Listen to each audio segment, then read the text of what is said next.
Pinilas ang dangal ko sa sarili kong tahanan. Habang karga ko ang 4 na sanggol sa aking sinapupunan, nagpapakasarap siya sa kama namin, kasama ang kanyang kabit. Pabigat ka lang, Lisa. Wala kang silbi. Ang malupit niyang sigaw bago ako itinaboy sa bagyo. Ngunit ang basurang itinapon niya ay gagawing diamante ng isang tunay na lalaki. Mula sa putik, muli akong babangon. Handa na ba siyang harapin ang bagsik ng aking pagbabalik? Ano ba, baby? Baka biglang pumasok ang asawa mong parang elepante na sa laki ang tiyan. Ang malanding hagik ni Clara ay parang talim ng kutsilyong humiwa sa katahimikan ng gabi. Huwag mong intindihin ang babaeng yan. Wala naman siyang ibang alam gawin, kundi ang magpabigat sa buhay ko. Wala siyang silbi, Clara. Isang malaking basura na dapat ko nang itapon para magkaroon tayo ng puwang dito sa bahay. Ang boses ni Migs ay malamig, matigas, at walang bakas ng kahit katiting na pagsisisi. Sa labas ng pinto ng kanilang silid, nakatayo si Lisa. Ang kanyang mga kamay na nanginginig sa pagod at panghihina ay mahigpit na nakakapit sa isang puting polo na bagong plansa. Iyon ang paboritong polo ni Migs na pinagpuyatan niyang ayusin dahil alam niyang may mahalagang pulong ang asawa kinabukasan. Sa kabila ng bigat ng kanyang sinapupunan na nagdadala ng 4 na sanggol, sa kabila ng pamamaga ng kanyang mga paa at ang hapdi ng kanyang likod, tiniis niya ang lahat para lamang mapagsilbihan ang lalaking pinakamamahal niya. Ngunit ang bawat himaymay ng pagmamahal na yon ay tila biglang naging abo. Ang pulong hawak niya ay dahan-dahang nalaglag sa sahig, gaya ng pagkadurog ng kanyang puso sa bawat salitang naririnig. Ang mga luhang kanina pa, gustong kumawala, ay tila napako sa kanyang mga mata, hindi makapaniwala na ang lalaking nangakong magpoprotekta sa kanya ay siya ring magsasabi na siya ay isang basurang dapat nang itapon. Dahan-dahang itinulak ni Lisa ang pinto. Ang bawat sentimetro ng pagbukas nito ay tila isang dambuhalang bigat na nagpaguho sa kanyang mundo. Sa loob, nakita niya ang kanyang asawa, ang ama ng 4 na buhay na nasa loob ng kanyang tiyan, na nakayakap sa ibang babae sa mismong kama kung saan sila bumuo ng mga pangarap. Migs, ang pangalan ng kanyang asawa, ay lumabas sa kanyang bibig na parang isang huling hininga, basag at puno ng hapdi. Hindi man lang nagulat si Migs. Sa halip na paghingi ng tawad, isang matalim na tingin ng pagkasuklam ang ibinigay niya kay Lisa. Tumayo siya at lumapit sa asawa. Hindi para aluin ito, kundi para itulak ito palayo sa silid. Bakit ka pa nandito? Hindi mo ba narinig? Sabi ko, ayoko na sayo. Sawang-sawa na ako sa mukha mong mukhang losyang at sa katawan mong parang elepante sa laki. Nakakasuka kang tingnan, Lisa. Ang bawat salita ni Migs ay parang isang malakas na sampal na yumanig sa buong pagkatao ni Lisa. Migs, parang awa mo na. Ang mga bata, 4 sila, Migs. Paano ang mga anak natin? Ang pagsusumamo ni Lisa ay hinaluan ng hagulgol. Ang kanyang mga kamay ay pilit na humahawak sa braso ng asawa. Nagbabakasaling may matitira pang kahit katiting na awa. Ngunit tinabig ni Migs ang kanyang mga kamay nang may matinding puwersa. Kinuha ng lalaki ang isang lumang bag na nakalagay sa gilid at marahas na isinilid doon ang ilang piraso ng damit ni Lisa. Binuksan niya ang pinto ng kanilang bahay at itinapon ang bag sa labas. Diretso sa gitna ng malakas na ulan at madilim na kalsada. Wala akong pakialam sa mga batang yan. Umalis ka na. Huwag mo na akong abalahin pa.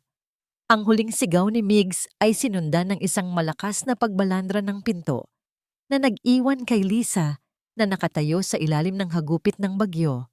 Ang lamig ng ulan ay agad na bumaon sa kanyang balat, ngunit mas matindi ang lamig na nanunuot sa kanyang kaluluwa.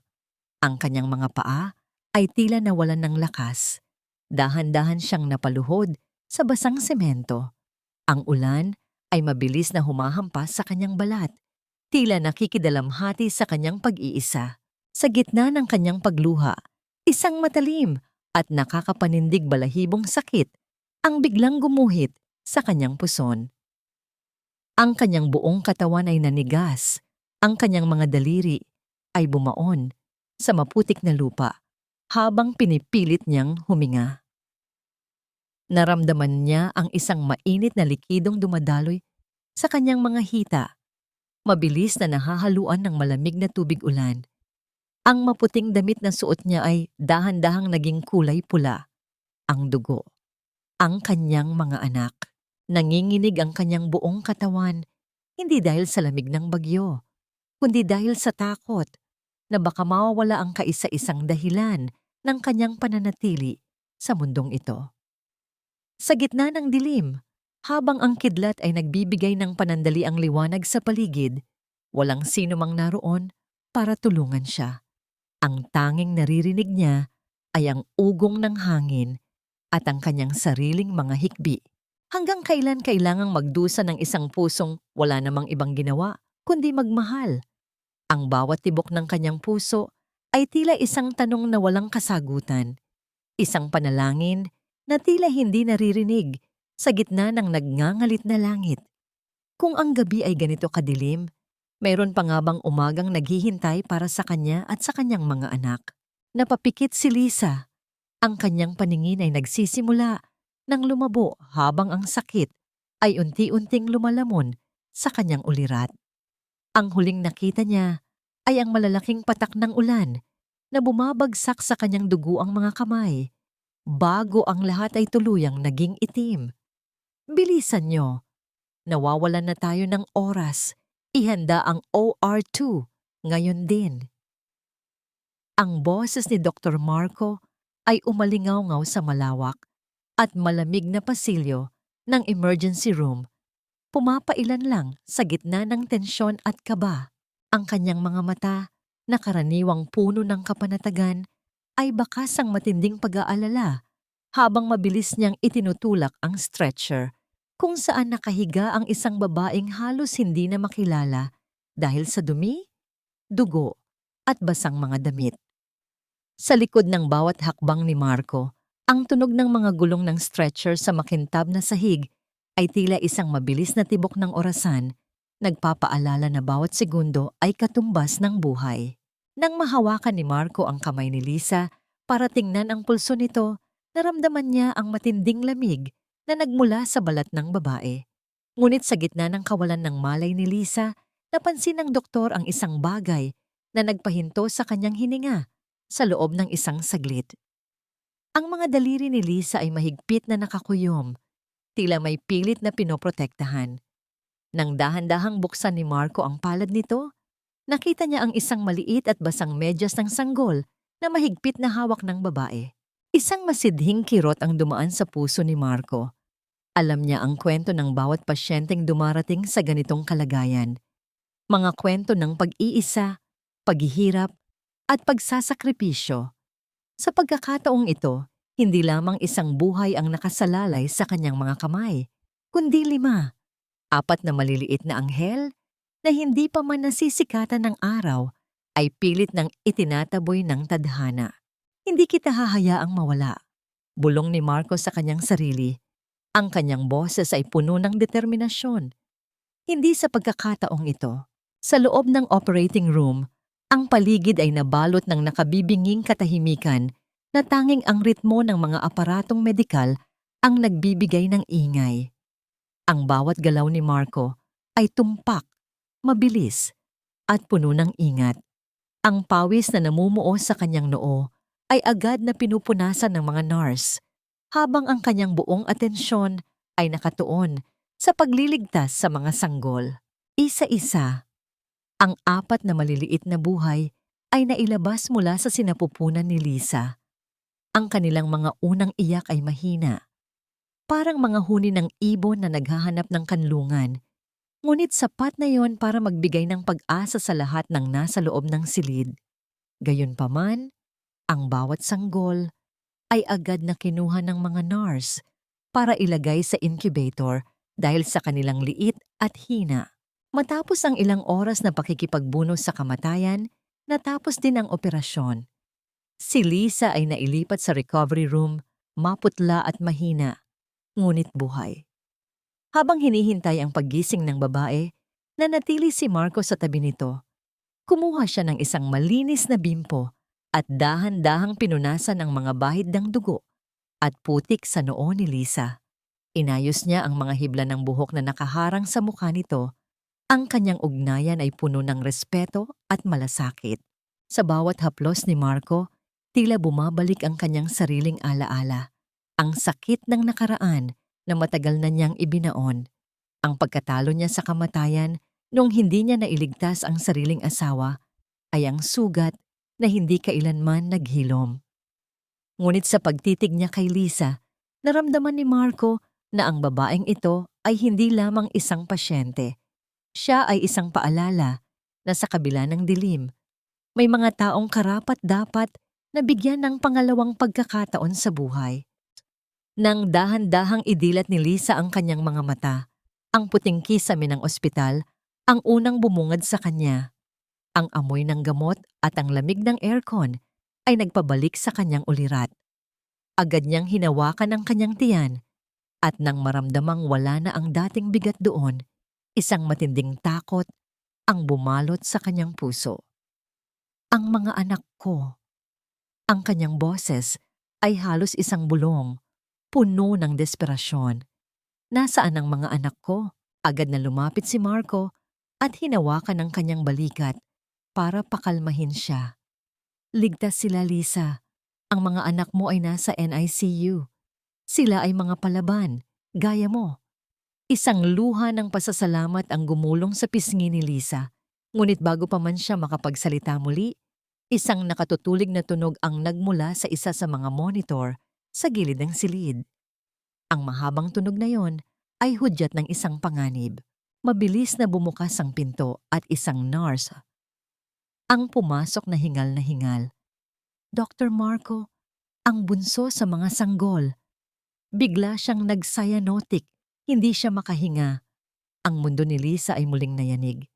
Ang kaninang pag-asa ay tila muling nanganib na bawiin. Napatingin siya kay Marco, ang kanyang mga mata ay nagsusumamo, humihingi ng isang himala na alam niyang tanging ang doktor lamang ang makapagbibigay. Huwag kang bibitiw, maliit na bayani. Nandito si Tito Marco, hindi ka namin pababayaan. Ang bulong na ito ni Marco ay tila isang sumpa na binitiwan niya sa harap ng maliit na incubator, habang ang kanyang mga kamay ay mabilis na gumagalaw upang ibalik ang hangin sa mga baga ng bunsong sanggol. Ang bawat pigil na hininga ng mga nurse sa loob ng silid ay nagpabigat sa atmosfera. Tanging ang tunog ng mabilis na pagdaloy ng oxygen sa mga tubo ang narinig sa katahimikan. Sa kabilang dako, sa silid ni Lisa, ang bawat segundo ay tila isang taon ng paghihirap. Nakatingin siya sa kawalan. Ang kanyang mga kamay ay mahigpit na nakakapit sa gilid ng kama hanggang sa mamuti ang kanyang mga buko-buko. Ngunit ang katahimikan ay biglang nabasag nang bumukas ang pinto at iniluwan nito ang kanyang ina, si Aling Nena. Walang yakap, walang salita ng pag-alala. Ang tanging sumalubong kay Lisa ay ang matatalim na mata ng kanyang ina na puno ng paghatol. Lisa, ano bang pumasok sa utak mo at nagawa mong suwayin ang asawa mo? Ang boses ni Aling Nena ay hindi bulong, kundi isang hagupit ng sisi. Alam mo namang malaki ang utang na loob natin sa pamilya ni Migs. Kung hindi dahil sa kanila, namatay ang tatay mo sa kalsada dahil wala tayong pambayad sa ospital noon. Nay, pinalayas niya ako. Pinanood niya akong dumanas ng hirap sa gitna ng bagyo habang kasama niya ang ibang babae. Ang nangangatal na sagot ni Lisa. Ang kanyang boses ay puno ng pait. Kahit na, lalaki si Migs, Lisa. Natural lang na magkamali sila minsan. Ang tungkulin mo bilang asawa ay intindihin siya at manatili sa tabi niya para hindi kanya iwan. Kinuha ni Aling Nena ang kanyang cellphone at mabilis na tinawagan si Migs. Nang sumagot ang lalaki, biglang nagbago ang tono ng matanda. Naging mapagkumbaba at halos sumasamba. Migs, iho, pasensya ka na sa anak ko. Nag-iinarte lang ito. Huwag mo siyang tatanggalan ng suporta. Parang awa mo na. Narinig ni Lisa ang boses ni Migs sa kabilang linya.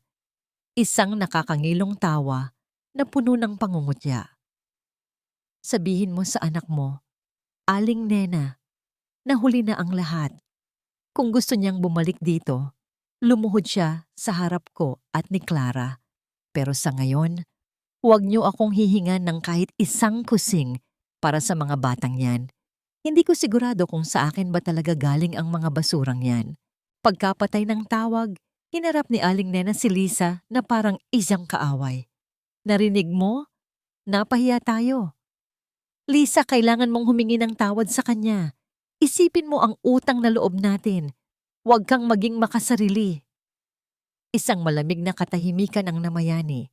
Tumingin si Lisa sa bintana kung saan mula roon ay natatanaw niya ang building ng NICU kung nasaan ang kanyang mga anak. Sa unang pagkakataon sa kanyang buhay, naramdaman niya ang isang kakaibang lakas na nagmumula sa kanyang pagkadurog. Ang utang na loob na sinasabi niyo, Nay. Binayaran ko na yan ng 5 taon ng pagtitiis sa panglalait niya. Binayaran ko na yan ng bawat pasa sa puso ko. Ang kanyang boses ay naging matatag, walang bakas ng pag-aalinlangan. Hindi na ako babalik sa kanya at hindi ko ituturing na utang na loob ang pagwasak niya sa pagkatao ko. Galit na tinalikuran siya ng kanyang ina. Iniwan siyang mag-isa sa dilim. Sa gitna ng kanyang kalungkutan, pumasok ang isang nurse na may dalang tray ng pagkain. Ito ang libreng rasyon para sa mga pasyente. Kahit gutom na gutom, tanging kalahating saging lamang ang kinain ni Lisa. Ang natitirang tinapay at gatas ay maingat niyang binalot sa isang tissue at ibinigay sa isang matandang babae sa kabilang kama na kanina pa walang makain. Pinilit niyang ngumiti kahit na ang kanyang sariling sikmura ay kumakalam. Nang dumaan ang gabi, pumasok si Dr. Marco sa kanyang silid. Ang kanyang mukha ay bakas ng pagod, ngunit may bahid ng ginhawa. Ligtas na ang bunso mo, Lisa. Nakahinga na siya ng maayos. Nakahinga ng maluwag si Lisa, ngunit ang ginhawang yon ay panandalian lamang. May iniabot sa kanya ang isang tauhan mula sa billing department ng ospital. Isang pirasong papel na naglalaman ng mahabang listahan ng mga bayarin. Ang kabuuan ay umabot sa halagang hindi niya kikitain sa loob ng 10 taon. Ma'am, ito po ang initial bill para sa operasyon at sa pananatili ng 4 na sanggol sa incubator. Kailangan niyo po itong maayos sa lalong madaling panahon para hindi maantala ang gamutan ng mga bata. Ang seryosong pahayag ng tauhan. Napatingin si Lisa sa malaking halaga sa papel. Ang kanyang mga kamay ay muling nanginig. Wala siyang pera, wala siyang bahay. Ang asawa niya ay itinatwa na siya at ang kanyang sariling ina ay tinalikuran na siya. Sa gitna ng puting silid na yon, naramdaman ni Lisa ang bigat ng mundo na tila muling dumadagan sa kanya. Paano niya ililigtas ang kanyang mga anak kung kahit ang sarili niya ay hindi niya mapakain? Ang bigat ng tinta sa papel na hawak ni Lisa ay tila naging bakal na nakakadena sa kanyang mga paa. Ang bawat numero sa listahan ng mga bayarin ay parang mga matatalim na tinik na natusok sa kanyang lalamunan. Kaya't kahit ang simpleng paglunok ay naging isang masakit na gawain. Sa gitna ng malamig na pasilyo ng ospital, naramdaman niya ang matinding pagnanais na tumakbo palayo. Ngunit saan siya pupunta? Wala na siyang tahanang mauuwian at ang kanyang buong mundo ay nakakulong sa loob ng 4 na maliliit na incubator sa NICU. Sa ilalim ng kadiliman ng madaling araw, habang ang lahat ay himbing sa pagtulog, pilit na bumangon si Lisa. Ang hapdi sa kanyang tahi ay tila isang babala. Ngunit mas matindi ang kurot ng gutom at ang takot na baka itigil ang gamutan ng kanyang mga anak. Nagsuot siya ng isang manipis na jacket at dahan-dahang lumabas ng ospital, iniinda ang bawat hakbang na tila pagtusok ng mga karayom sa kanyang laman. Nakakita siya ng isang maliit na karinderya sa kanto na nagsisimula ng magbukas.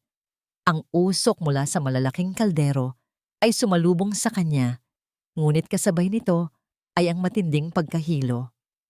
Lumapit siya sa may-ari. Ang kanyang boses ay nanginginig sa hiya. "Mawalang galang na po. Baka po kailangan nyo ng tagahugas ng pinggan? Kahit pagkain lang po ang kabayaran, tatanggapin ko po." Pagsusumamo ni Lisa. Ngunit bago pa man makasagot ang tindera, ang paligid ay biglang umikot para kay Lisa. Ang ingay ng mga sasakyang dumadaan ay naging isang malabong ugong sa kanyang pandinig. Ang huling naramdaman niya ay ang malamig na semento na humalik sa kanyang pisngi bago tuluyang nawala ang kanyang ulirat. Nang muling mamulat ang kanyang mga mata, ang pamilyar na amoy ng antiseptiko at ang banayad na tunog ng aircon ang sumalubong sa kanya. Nakahiga na siya muli sa kanyang kama sa ospital. Sa gilid ng kanyang paningin, nakita niya si Dr. Marco na nakatayo. Ang mga kamay ay nasa bulsa ng kanyang puting gown at ang muka ay bakas ng isang seryosong pag-aalala. "Bakit mo ginawa yon, Lisa? Katatapos lang ng operasyon mo. Maaaring bumuka ang mga tahi mo at magkaroon ka ng impeksyon." Ang boses ni Marco ay mababa. May halong pagalit ngunit higit na nananaig ang malasakit. "Kailangan ko pong magtrabaho, Doc. Ang bill po ng mga bata. Wala po akong pambayad." Sagot ni Lisa habang pilit na pinipigilan ang pagtulo ng kanyang mga luha. Dahan-dahang lumapit si Marco at naupo sa gilid ng kama. Kinuha niya ang listahan ng mga bayarin na kanina ay hawak ni Lisa at inilapag ito sa lamesa. "Huwag mo na itong intindihin. May isang pribadong foundation ang ospital na tumutulong sa mga katulad mong nasa krisis. Naayos na ang initial bill mo, Lisa. Hindi mo na kailangang lumabas para magtrabaho sa ganitong kalagayan." Hindi alam ni Lisa na ang tinutukoy ni Marco na foundation ay ang sariling bulsa ng doktor. Nakita ni Marco sa mga mata ni Lisa ang isang klase ng dignidad na ayaw niyang mabasag, kaya mas pinili niyang magsinungaling para hindi ito mahiya. "Pero Doc, hindi naman po ako pwedeng umasa na lang sa inyo palagi," giit ni Lisa. Tumingin si Marco ng diretso sa mga mata niya. "Kung gusto mo talagang makatulong, may bakanting posisyon sa record section at sa laundry department dito sa ospital. Kapag malakas ka na, doon ka muna magtrabaho. Sa ganoong paraan, malapit ka pa rin sa mga anak mo at may kikitain ka para sa kanilang pangangailangan." Isang munting liwanag ng pag-asa ang sumilay sa puso ni Lisa. Tumango siya. Ang kanyang pasasalamat ay hindi kayang tumbasan ng kahit anong salita. Nang hapong iyon, pinayagan si Lisa na bisitahin ang kanyang mga anak sa NICU. Sa harap ng longkin, pinanood niya ang bawat pagtaas at pagbaba ng maliliit nilang dibdib. Kinuha niya ang isang pirasong 50 piso na natitira sa kanyang bulsa. Ang huling pera na mayroon siya. Maingat niya itong tiniklop sa pinakamaliit na laki at isinilid sa loob ng isang maliit na medyas ng kanyang anak na nakasabit sa gilid ng incubator. "Lalaban tayo, mga anak. Magsisimula tayo muli," bulong niya sa hangin. Habang nagaganap ang madamdaming tagpong ito sa kabilang bahagi ng lungsod, isang malakas na tunog ng pagkasira ng baso ang umalingaw-ngaw sa mansyon ni Meigs. Hawak niya ang isang opisyal na dokumento mula sa korte, isang petisyon para sa legal separation at suporta. "Ang lakas ng loob ng babaeng yan!" Sigaw ni Meigs. Ang kanyang mukha ay namumula sa galit habang binabasa ang pangalan ni Lisa sa papel. Akala ba niya ay ganoon lang kadali ang iwan ako? Kung gusto niyang lumaban, ibibigay ko sa kanya ang giyerang hinahanap niya. Kukunin ko ang mga batang yan, hindi dahil gusto ko sila, kundi para makita ko siyang walang-wala at nagmamakaawa sa paanan ko. Sa tabi niya, si Clara ay nakangiti lang habang hinihimas ang balikat ng lalaki. Ang kanyang mga mata ay nagniningning sa tuwa dahil sa bagong gulo na namumuo. Ang sikat ng araw na pumasok sa bintana ng ospital ay tila hindi sapat upang pawiin ang lamig na dala ng presensya ng mga taong kararating pa lamang sa palapag na yon. Hindi naging hadlang ang puting pader ng pasilyo upang itago ang nagngangalit na boses ni Migs na mabilis na kumalat sa bawat sulok, na tila isang lason na dahan-dahang pumapatay sa katahimikan. Nasaan ang babaeng yan? Nasaan ang asawa kong nagpapakamatay sa pag-arte habang nakikipaglandian sa loob ng ospital na ito? Ang sigaw ni Migs ay sinundan ng mabibigat na yabag ng kanyang sapatos sa makintab na sahig. Kasunod niya ang isang lalaking naka-Amerikana na may dalang briefcase, ang kanyang abogado na may mukhang kasing tigas ng semento. Sa mga upuan sa labas ng NICU, ang mga bantay ng ibang pasyente ay nagsimulang magbulungan. Ang mga matatalim na tingin at pasimpleng turo ay tumama kay Lisa na nooy kapapalabas pa lamang mula sa loob para magpahinga. Narinig niya ang bawat bulong, ang bawat husga na tila mga maliliit na karayom na tumutusok sa kanyang dangal. Siya ba yung sinasabing iniwan ng asawa para sa doktor? Sayang. Mukhang disente pa naman, pero may itinatago palang landi. Napahinto si Lisa, ang kanyang mga kamay ay nanginginig habang nakahawak sa bakal na hawakan sa pader. Ang kanyang puso ay tila isang ibon na pilit kumakawala sa hawlan ng kanyang dibdib dahil sa takot at kahihiyan. Aba, Lisa, mukhang hiyang na hiyang ka rito Pangungutya ni Migs nang makaharap siya. Lumapit ang lalaki ng napakalapit. Sapat na upang maamoy ni Lisa ang matapang na pabango nito na dati nagbibigay sa kanya ng kapanatagan. Ngunit ngayon ay nagdudulot na lamang ng pagkasuklam. Pinapadalhan mo ako ng papeles para sa legal separation? Akala mo ba ay ganoon kakadaling makakatakas sa akin matapos mo akong hiyain? Migs, lumayo ka rito. Nasa ospital tayo. Huwag kang gumawa ng eksena. Ang mahinang pakiusap ni Lisa, ang kanyang paningin ay nakatuon sa sahig. Hindi kayang salubungin ang nanlilisik na mata ng asawa. Huwag akong gawa ng eksena? Bakit, Lisa? Natatakot ka ba na malaman ng kabit mong doktor na isa kang manggagamit? Na ginagamit mo ang mga batang nasa loob para makakuha ng pera at atensyon. Sa puntong ito, ang boses ni Migs ay lalo pang lumakas. Sinisiguradong maririnig ng lahat ng naroon. Dahan-dahang iniangat ni Lisa ang kanyang ulo. Ang takot na kanina'y namamayani ay unti-unting napalitan ng isang apoy na matagal na niyang kinalimutan. Ngunit nang makita niyang humahakbang si Migs patungo sa pinto ng ICU at pilit itong binubuksan, ang apoy na yon ay naging isang pagsabog. Huwag mong hahawakan ang pinto na yan, sigaw ni Lisa. Bakit hindi? Anak ko rin ang mga nasa loob. Diba? O baka naman hindi talaga sa akin ang mga yan, kaya ayaw mo akong papsukin? Ang panglalait ni Mig sa sarili niyang mga anak ang naging mitya. Sa isang iglap, bago pa man makapagsalita muli ang lalaki, isang mabilis na pag-angat ng kamay ni Lisa ang tumapos sa mapanirang salita ni Migs. Ang tunog ng palad na tumama sa pisngi ng lalaki ay gumasgas sa katahimikan ng pasilyo. Ang lakas ng impact ay nagdulot ng pamumula sa mukha ni Migs at pagkakiling ng kanyang ulo sa isang tabi. Ang lahat ay napahinto. Maging ang abogado ni Migs ay natulala. Wag na wag mong idadamay ang mga anak ko sa dumi ng bunganga mo. Ang boses ni Lisa ay naging malamig at matalim. Parang isang talim ng labaha. Ang lalaking walang ibang ginawa, kundi itapon kami sa ulan ay walang karapatang tawagin silang anak. Kung gusto mo ng giyera, Migs, ibibigay ko sa'yo. Pero tandaan mo ito, hinding-hindi mo na muling mahahawakan ang kahit dulo ng daliri ng mga anak ko. Susugod sana si Migs, ang kanyang kamay ay nakataas na upang gumanti ng isang malakas at matatag na kamay ang humawak sa kanyang braso. Subukan mong ituloy iyan at sisiguraduhin kong hindi ka na makakalabas ng ospital na ito nang hindi nakaposas. Ang boses ni Dr. Marco ay kalmado ngunit puno ng kapangyarihan. Nakatayo siya sa pagitan ni Lisa at Migs. Ang kanyang malapad na balikat ay nagsilbing isang pader na nagbibigay ng proteksyon. Sa isang mabilis na galaw, iniharap ni Marco ang kanyang mukha sa abogado ni Migs.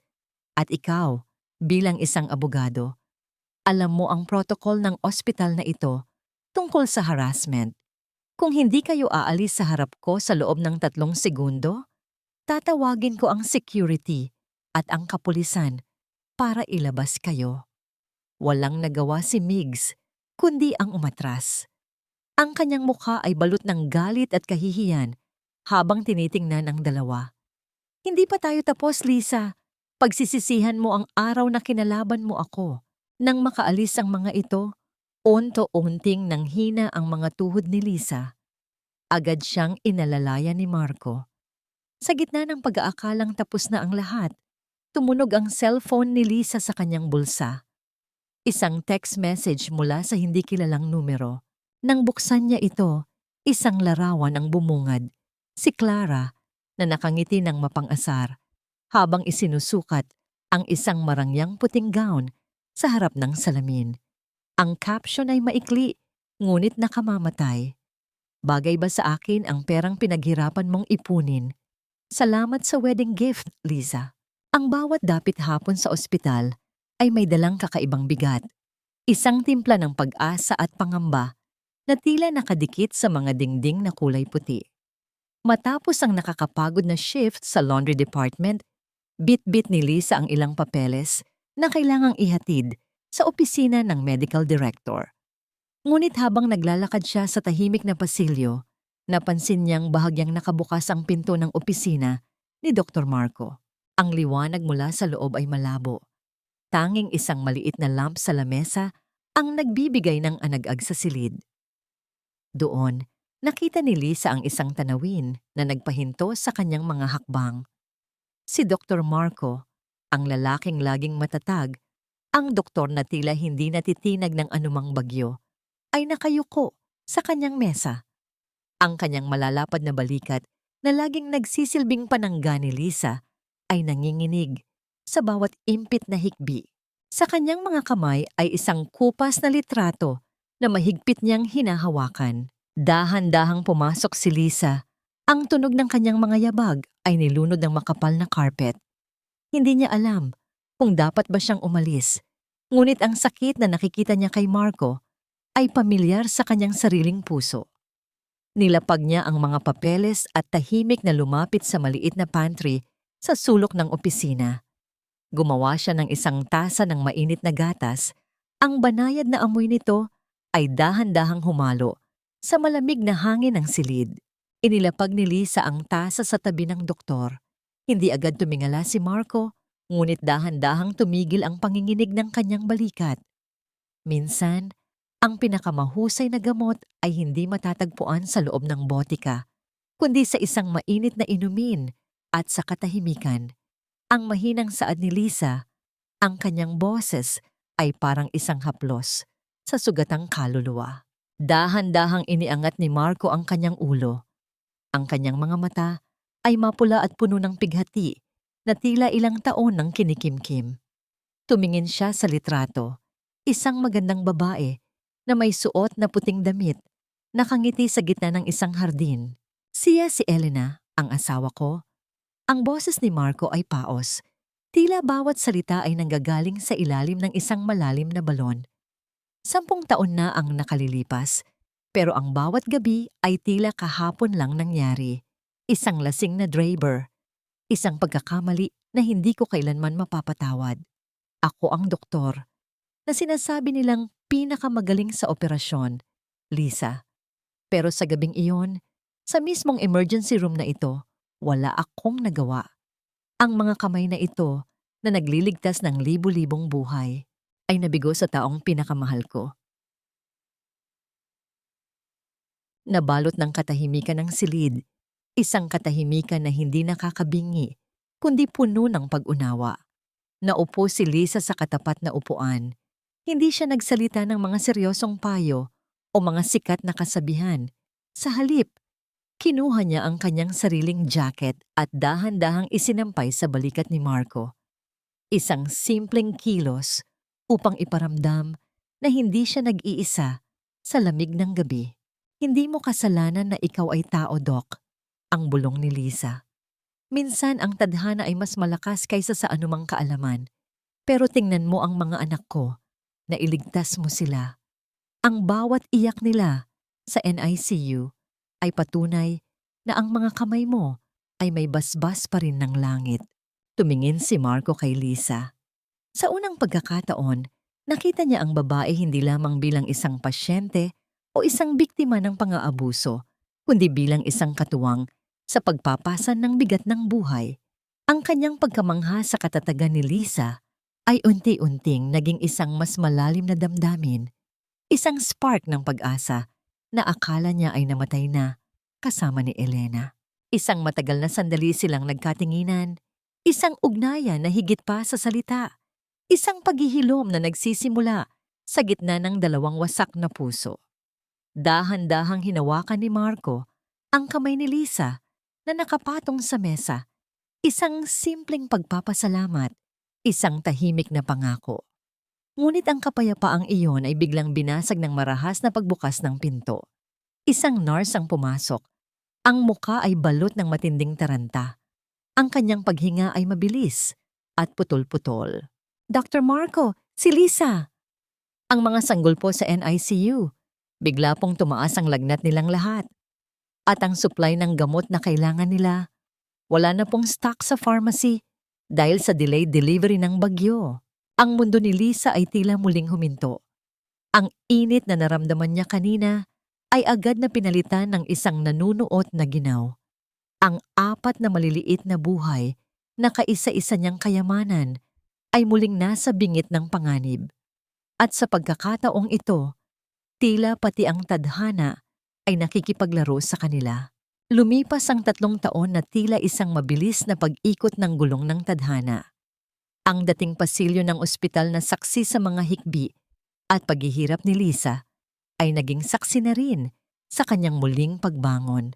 Ang bawat umaga ay binubuo na ngayon ng tawanan ng 4 na maliliit na bata na mabilis na tumatakbo sa loob ng kanilang maliit na tahanan malapit sa ospital.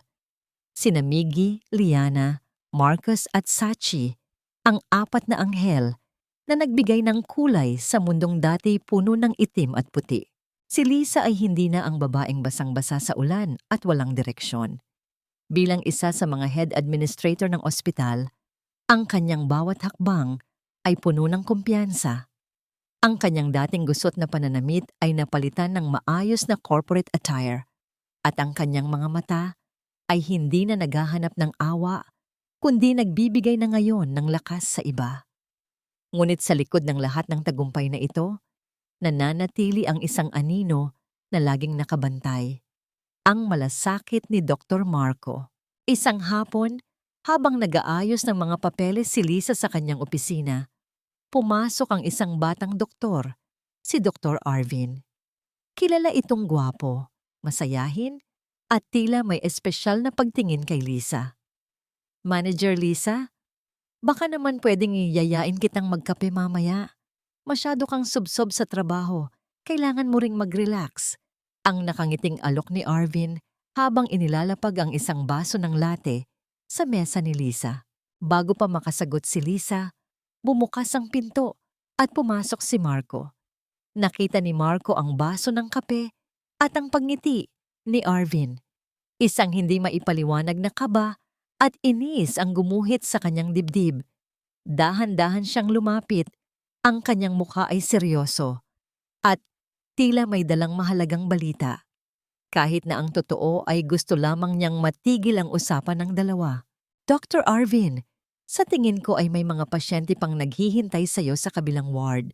At Lisa, kailangan nating repasuhin ang budget para sa bagong pediatric equipment ngayon din. Ang malamig na saad ni Marco.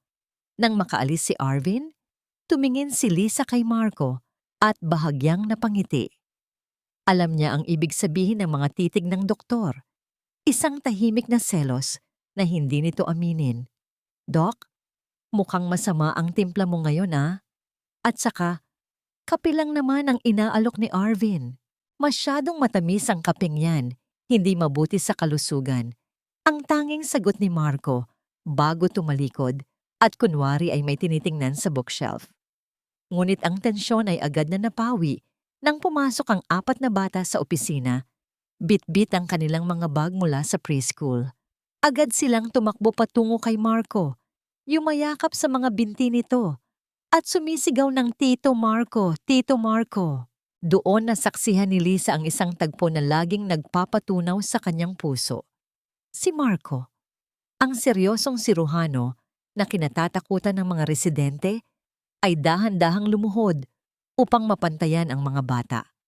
Kinuha niya ang isang suklay mula sa bag ni Sachi at, sa kabila ng kanyang malalaking kamay, ay buong ingat na itinali at itinitirintas ang buhok ng batang babae.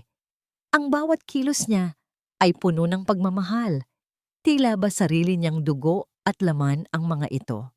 Nang matapos ang trabaho, isang biglaang buhos ng ulan ang sumalubong sa kanila sa labas ng gusali. Walang dalang sasakyan si Lisa dahil dinala ito sa talyer. Habang nakatayo siya sa gilid ng pintuan, isang malapad na anino ang tumabi sa kanya. Si Marco, bit-bit ang isang itim na payong.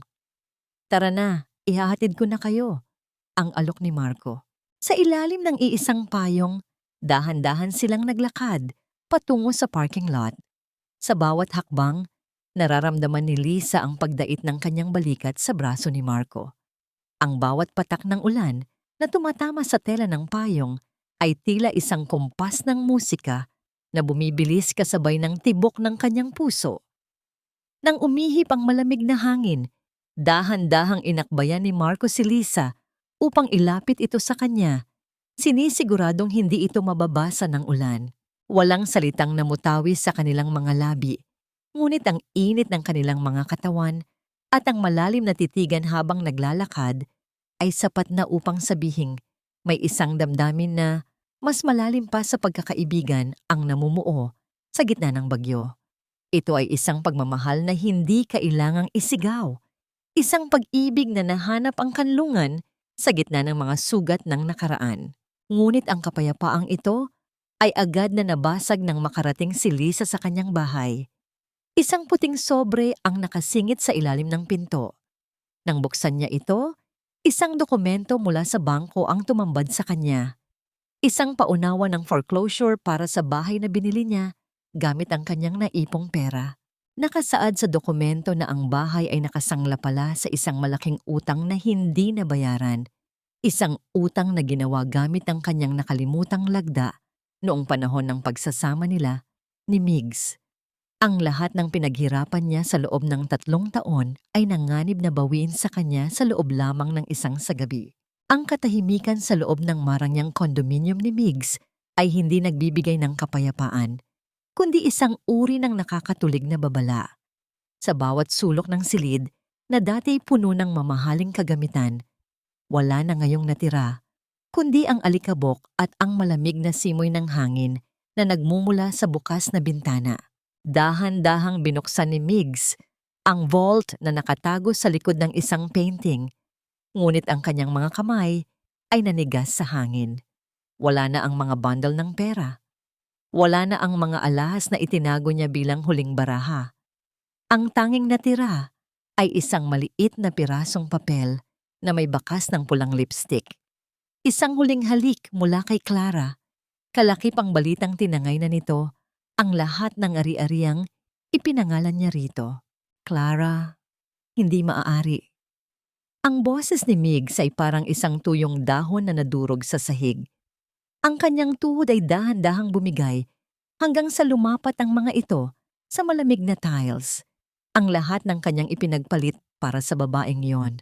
Ang kanyang dangal, ang kanyang asawa, at ang kanyang mga anak ay naglaho na parang usok. Nang lumabas siya ng gusali upang hanapin ang babae, sinalubong siya ng 3 lalaking nakaitim. Hindi na kailangan ng mga salita upang malaman ni Migs kung sino sila. Sila ang mga naniningil ng utang na hindi na niya kayang bayaran. Ang malakas na puwersa ng isang kamao na tumama sa kanyang sikmura ay nagpatiklop sa kanya. At ang bawat sipa na tumama sa kanyang tadyang ay tila kabayaran sa bawat luhang pumatak mula sa mga mata ni Lisa noong una niya itong itaboy. Iniwan siyang nakahandusay sa madilim na eskinita. Ang kanyang muka ay baon sa putik at dumi ng kalsada. Sa kabila ng sakit, pilit na gumapang si Migs patungo sa bahay ni Aling Nena, ang ina ni Lisa. Nagbabakasali siyang ang dating biyenan na sumasamba sa kanyang yaman ay tutulungan siya. Ngunit nang magbukas ang pinto, hindi ang dating mapagkumbabang muka ang sumalubong sa kanya. "Wala kang makukuha rito, Migs." Ang boses ni Aling Nena ay puno ng pandidiri habang nakatingin sa tinitingalang manugang na ngayon ay mukhang pulubi. "Akala mo ba hindi ko balita? Ubos na ang yaman mo. Huwag kang lalapit sa akin. Baka madumihan mo pa ang tinitirhan ko. Umalis ka na bago ko patawagin ang mga tanod." Ang malakas na pagbalandra ng pinto ay nagpadama kay Migs ng isang uri ng hapdi na mas matindi pa sa mga pasa sa kanyang katawan. Habang naglalakad sa ilalim ng init ng araw, naramdaman ni Migs ang isang matinding kirot sa kanyang likuran, sa bahagi ng kanyang mga bato. Ang kanyang mga binti ay nagsimulang mamaga at ang bawat paghinga niya ay tila paghigop ng apoy. Napaupo siya sa tabi ng isang basurahan. Ang kanyang paningin ay nagsisimulang magdilim. Nakakita siya ng isang pirasong tinapay na itinapon ng isang dumadaan. Sa tindi ng gutom, dahan-dahan niya itong pinulot. Ang kanyang mga kamay na dati humahawak ng makapal na pera ay nanginginig na ngayon sa paghawak sa tira-tirang pagkain. Isang matagal na sandali siyang nakatingin sa isang malaki at malinaw na bungnok sa kalsada. Doon, nakita niya ang kanyang sariling refleksyon. Ang galing sa yaman na Migs ay wala na. Ang natira ay isang lalaking hukot, payat, at may mga matang wala ng buhay. Isang mapait na tawa ang kumawala sa kanyang mga labi habang naaalala niya kung paano niya tinawag na basura si Lisa. Ngayon, ang basurang yon ay siya na mismo. Dahan-dahang nawalan ng lakas si Migs. Ang sakit sa kanyang katawan ay naging manhid at ang kanyang ulirat ay uenta-unting nilalamon ng dilim. Ang huling narinig niya ay ang tunog ng mga sirena ng ambulansya na papalapit sa kanya. Isang tunog na dati kinatatakutan niya, ngunit ngayon ay tila kaisa-isang pag-asa. Ang hindi alam ni Migs, ang ambulansyang yon ay pag-aari ng ospital kung saan si Lisa ang nagpapatakbo ng administrasyon. Ang tadhana ay may kakaibang paraan ng pagbabalik ng mga tao sa lugar kung saan sila nagsimula. Hindi bilang hari, kundi bilang isang pasyenteng humihingi ng huling pagkakataon sa taong pinakinasuklaman niya. Ang bawat tunog ng mga sapatos na may mataas na takong sa makintab na sahig ng lobby ng ospital ay tila isang kumpas ng bagong kabanata sa buhay ni Lisa. Bilang isa sa mga tinitingalang manager ng institusyon, ang kanyang bawat pagdaan ay sinusundan ng pagbati at respeto mula sa mga kawani. Ngunit sa gitna ng abalang umagang iyon, ang kanyang atensyon ay naagaw ng isang kaguluhan sa dulo ng pila para sa charity dialysis program. Doon sa gitna ng mga taong naghihintay ng pagkakataong mabuhay, isang lalaki ang nakasalampak sa sahig. Ang kanyang suot na t-shirt ay punong-puno ng dumi at ang kanyang maong na pantalon ay may mga punit na tila ilang linggo na niyang hindi napapalitan. Ang kanyang balat ay may maputlang kulay abo, isang senyales ng lason na unti-unting kumakalat sa kanyang katawan dahil sa bagsak na mga bato. Ang lalaking ito ay walang iba kundi si Migs. "Parang awa niyo na. Kailangan ko lang ng isang session. Wala na akong pera. Pero hindi ko na kaya ang sakit." Ang pagsusumamo ni Migs sa kawani sa counter. Ang kanyang boses ay basag at puno ng desperasyon. Nang marinig ni Lisa ang boses na yon, ang boses na dati nagpapatibok ng kanyang puso, ngunit kalaunay naghatid sa kanya sa impyerno, ay tila panandaliang huminto ang kanyang paghinga. Dahan-dahan siyang lumapit. Ang kanyang tindig ay tuwid. at ang kanyang mukha ay balot ng isang propesyonal na kalamyan. Naramdaman ni Migs ang presensya ng isang tao sa kanyang harap. Nang iangat niya ang kanyang paningin, ang kanyang mga mata ay nanlaki sa matinding gulat. Nakita niya si Lisa. Hindi ang Lisa na gusot ang damit at laging umiiyak, kundi isang babaeng nagniningning sa tagumpay. May awtoridad at may mga matang tila hindi na siya nakikilala. Lisa! Lisa, ikaw ba yan? Ang panginginig ng boses ni Migs ay hinaluan ng isang uri ng maling pag-asa. Pilit siyang tumayo at sinubukang hawakan ng kamay ni Lisa. Babe, salamat sa Diyos at nahanap kita. Tulungan mo ako, Lisa. Sabihin mo sa kanila na asawa kita. Mamamatay ako kung hindi nila ako gagamutin ngayon. Gawin mo ito para sa akin, para sa mga anak natin. Isang mapait na ngiti ang sumilay sa mga labi ni Lisa. Ngunit ang kanyang mga mata ay nanatiling kasing lamig ng yelo. Hindi niya hinayaang mahawakan ng maruming kamay ni Migs ang kanyang balat. Mawalang galang na po, mister. Ang batas ng ospital na ito ay ginawa para sa lahat, lalo na sa mga taong tunay na nangangailangan at may dignidad. Ang boses ni Lisa ay matatag, sapat na upang marinig ng mga taong nakapaligid. Kung wala kayong pambayad at nais niyong mapabilang sa aming charity program, kailangan niyong dumaan sa tamang proseso. Hindi dahil kilala niyo ang management, ay makakalusot na kayo. Ano bang sinasabi mo? Asawa mo ako. Lisa, huwag ka namang magbiro ng ganyan. Ang pagiging arogante ni Migs ay muling lumitaw sa gitna ng kanyang kahinaan. Kailangan mo akong tulungan dahil utang mo sa akin ang lahat ng ito. Kung hindi dahil sa akin, hindi ka magiging ganito. Kinuha ni Lisa ang kanyang fountain pen mula sa bulsa ng kanyang blazer, ang mamahaling panulat na simbolo ng kanyang pagsisikap.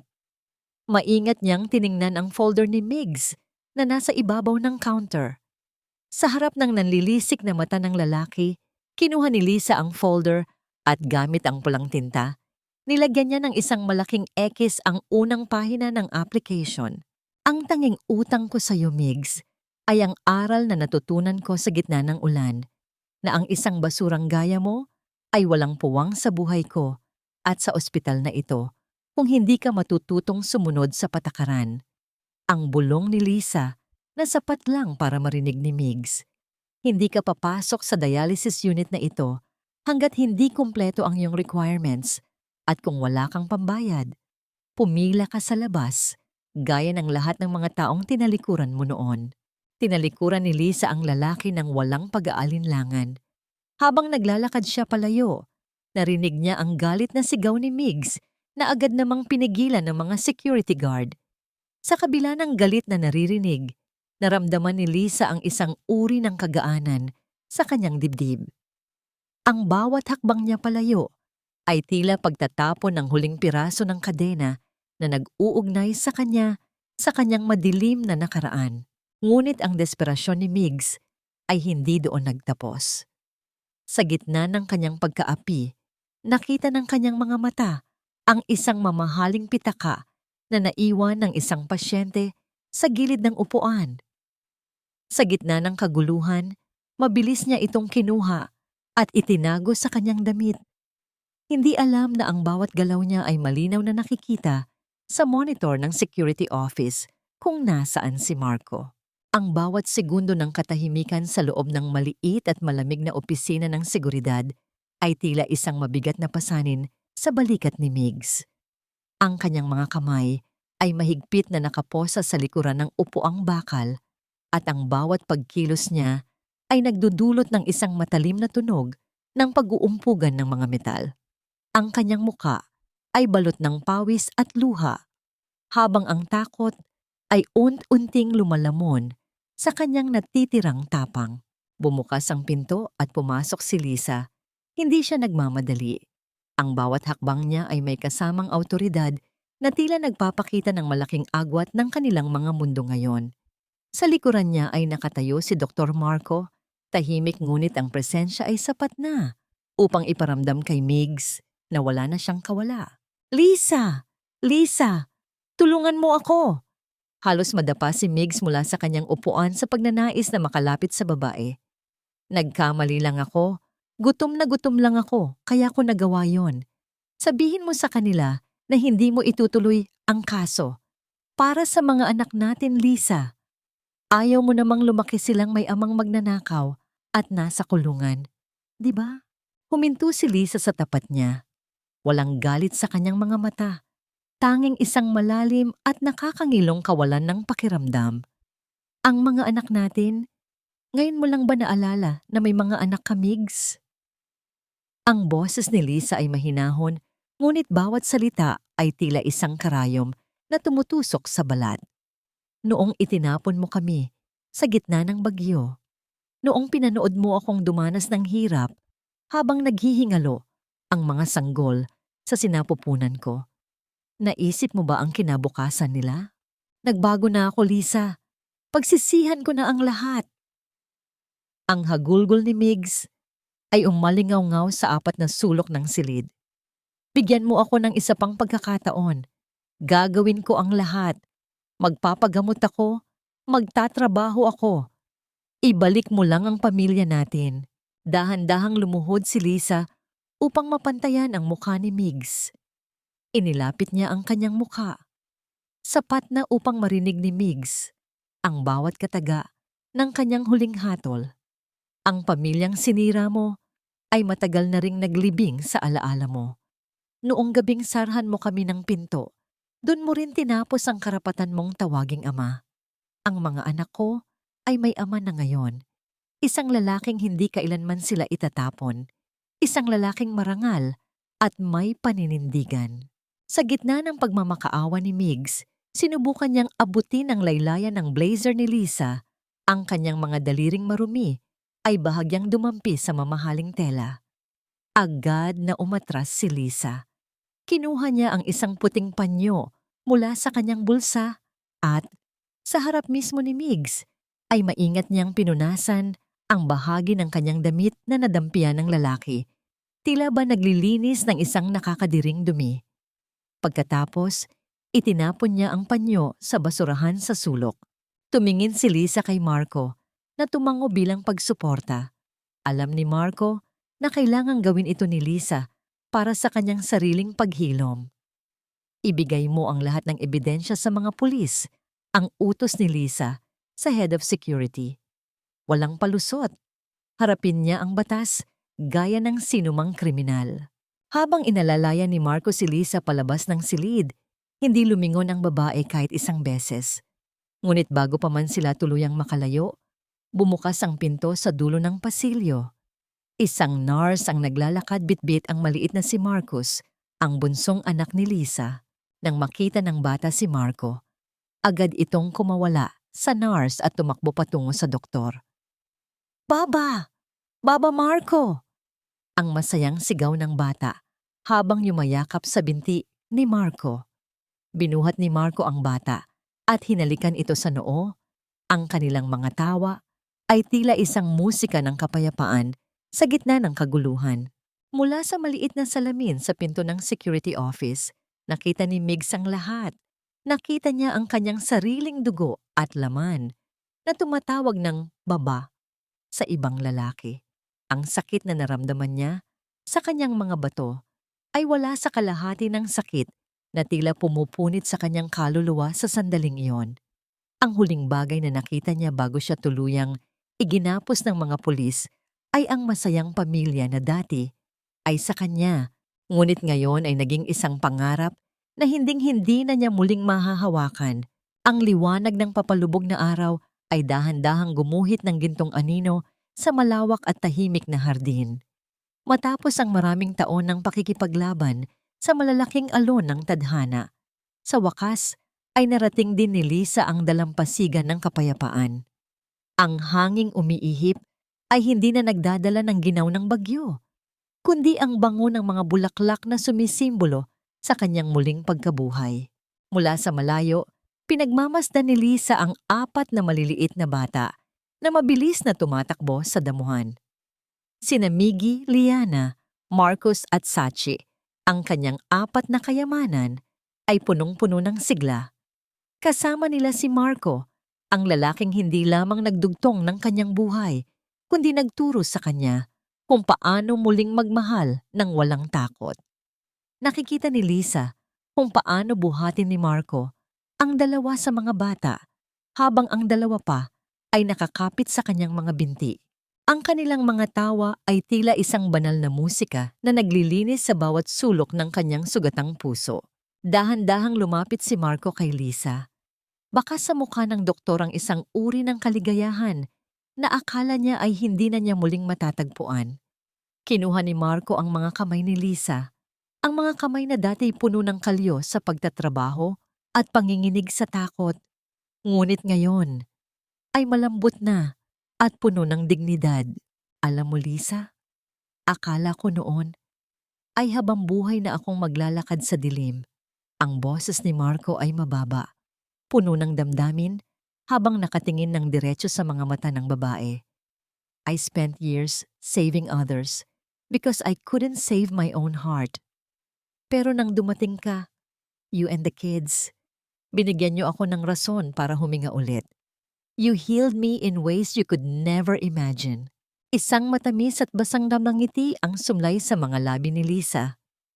Inilapit ni Marco ang mga kamay ni Lisa sa kanyang mukha at dahan-dahang hinalikan ang bawat daliri nito. Isang pagpupugay sa lahat ng sakripisyong pinagdaanan ng babae. I used to think that love was a trap, Marco. Ang mahinang tugon ni Lisa, ang kanyang mga mata ay nagniningning sa ilalim ng dapit hapon. Akala ko, ang pagmamahal ay palaging may kasamang sakit at pagtitiis. Pero dahil sa'yo, nalaman ko na ang tunay na pag-ibig ay hindi ka kailangang saktan para lang patunayan ang halaga mo. Ang tunay na pag-ibig ay isang kanlungan. Sa gitna ng katahimikan ng hardin, dahan-dahang lumuhod si Marco sa harap ni Lisa. Walang ingay, walang ibang tao. Tanging ang saksi ng kalikasan at ang 4 na batang huminto sa kanilang paglalaro upang manood ng may malalaking ngiti. Inilabas ni Marco ang isang maliit na velvet box. Sa loob nito ay isang singsing na may nagniningning na hiyas, isang simbolo ng pangakong hindi na kailanman muling mababasag. Lisa, you are the strongest woman I have ever known. Handa ka bang simulan ang bawat umaga sa tabi ko? Will you give me the honor of being the father of your children and your partner for the rest of our lives? Lisa, will you marry me? Ang mga luhang dumaloy sa pisngi ni Lisa ay hindi na luha ng pighati, kundi luha ng wagas na kaligayahan. Hindi na siya nag-atubili. Tumango siya ng marahan. Ang kanyang boses ay puno ng katiyakan. Yes, Marco. 1,000 beses na yes. Dahan-dahang isinuot ni Marco ang singsing sa daliri ni Lisa. Ang kislap nito ay tila sumasalamin sa bagong pag-asa ng kanilang hinaharap. Agad na tumakbo ang 4 na bata patungo sa kanila, yumayakap ng mahigpit sa kanilang mga binti. Bumubuo ng isang bilog ng pagmamahal na walang anumang puwang para sa sakit ng nakaraan. Inakap ni Marco si Lisa ng mahigpit. Inilagay ang kanyang baba sa balikat ng babae habang ang kanilang mga hininga ay nagsasama sa ilalim ng uent-unting, nagdidilim na langit. Wala nang kailangang sabihin pa. Sa yakap na yon, naramdaman ni Lisa ang lahat ng seguridad, respeto at pagmamahal na ipinagkait sa kanya noon. Ang huling sinag ng araw ay tumama sa kanilang masayang pamilya. Ang dilim ay dumarating na, ngunit sa pagkakataong ito, hindi na natatakot si Lisa. Dahil alam niya, sa bawat gabing darating, mayroon na siyang katuwang na magbabantay sa kanyang pagtulog at may isang bagong umaga na laging puno ng pag-ibig at kapayapaan. 5 taon ang mabilis na lumipas, na tila mga pahina ng isang aklat na dahan-dahang binuklat ng banayad na hangin. Ang ospital na dati naging saksi sa pinakamadilim na gabi ni Lisa ay isa na ngayong simbolo ng kanyang tagumpay. Bilang Chief Administrator ng itinatag nilang New Life Medical Center ni Marco, ang bawat desisyon ni Lisa ay nakatali sa kanyang layunin, ang magbigay ng kalinga sa mga inang tinalikuran ng lipunan. Isang hapon, Habang nag-aayos ng gamit si Lisa bago umuwi, natagpuan niya ang isang lumang litrato sa ilalim ng kanyang drawer. Larawan ito ng 4 na maliliit na medyas na basang-basa sa ulan, ang tanging alaala ng kanyang gabing muling pagsilang. Ngunit sa halip na sakit, isang payapang ngiti ang sumilay sa kanyang mga labi. Alam niya sa kanyang sarili na sa wakas, ang sugat ay naging peklat na lamang, isang paalala ng kanyang katatagan. Bago umuwi, dumaan muna si Lisa sa isang tahimik na memorial park sa labas ng lungsod. Huminto siya sa harap ng isang payak na puntod na may pangalang Migs Salvador. Walang marangyang bulaklak, walang malalaking dekorasyon. Doon, dahan-dahang inilapag ni Lisa ang isang puting rosas. Namatay si Migs, 2 taon na ang nakalilipas dahil sa komplikasyon ng kanyang sakit. Mag-isa at walang sino mang Clara na dumating upang damayan siya. Pinapatawad na kita, Migs. Ang bulong ni Lisa sa hangin, ang kanyang boses ay walang pait, kundi puno ng kalayaan. Pinapatawad kita, hindi dahil karapat-dapat ka, kundi dahil karapat-dapat ang puso ko sa kapayapaan. Malaya na ako sa lahat ng sakit na ibinigay mo. Salamat. Dahil sa pagkawasak na idinulot mo, natutunan kong buuin ang sarili ko sa paraang hindi ko akalaing posible. Nang lumabas siya ng gate ng Memorial Park, isang pamilyar na puting sasakyan ang naghihintay sa kanya. Nakasandal doon si Marco na mas lalong naging kagalang-galang ang tindig sa paglipas ng mga taon. Mula sa loob ng sasakyan, 4 na ulo ang sabay-sabay na sumilip sa bintana, masiglang kumakaway at sumisigaw ng, "Mama! Mama! Bilisan mo! Nagugutom na kami!" Mabilis na lumapit si Lisa at agad siyang sinalubong ni Marco ng isang halik sa noo at isang mahigpit na hawak sa kamay.